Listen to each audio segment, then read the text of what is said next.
May I address the body? Yes, ma'am. Thank you.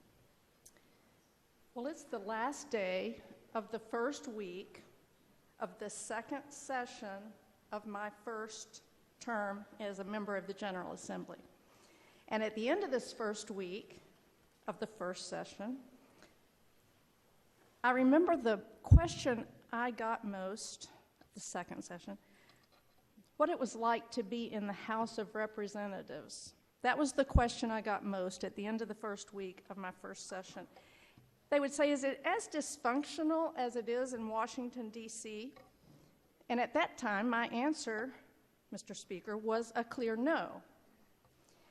I still believe Frankfurt is not as dysfunctional as Washington, D.C., and I'm still surprised and heartened by the fact that this body, for the most part, displays a willingness to work together and to practice decorum and exercise appropriate discernment in speeches on the floor while still passionately representing all constituents. If we cross that line, walls go up and our constituents are harmed. Rancor and hyperbole cause misplaced distrust of government, unfounded fear of decisions made by this body, and potentially the lack of participation by citizens who have been led erroneously to feel there is no point seeking to engage with a corrupt government.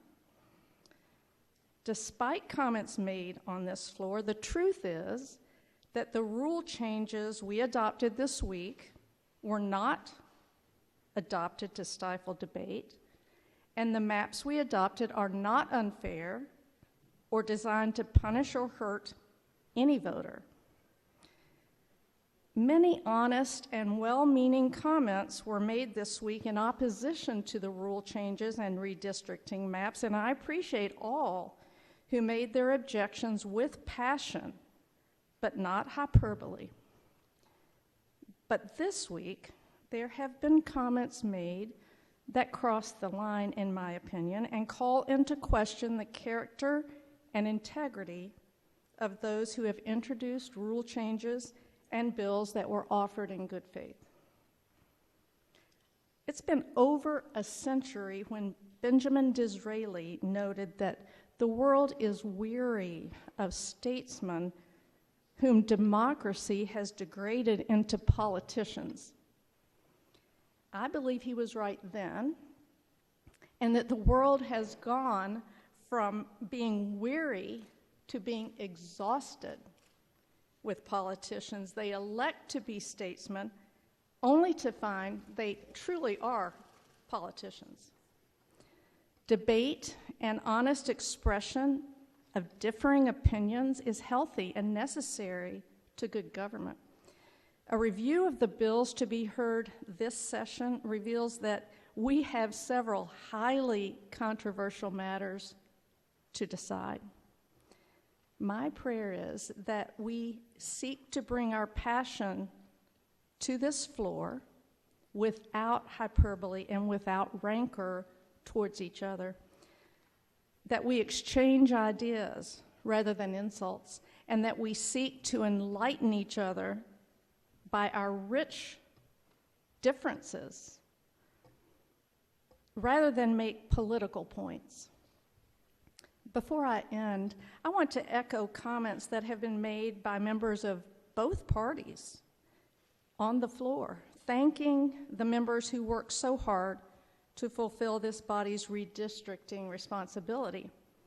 I especially want to thank the representative from Jefferson 36, who is and has been for some time a mentor to me. I have learned a great deal from him, especially this week. Throughout his career and throughout this difficult week, he has demonstrated true statesmanship, and I appreciate his example. As this body moves forward, I pray that we dedicate ourselves to being the statesmen our constituents elected us to be. I pray that we all expect and assume that all 99 members of this body are working on behalf of their constituents and want the best for all of Kentucky. And finally, I pray that together we build bridges between each other instead of walls. Thank you, Mr. Speaker.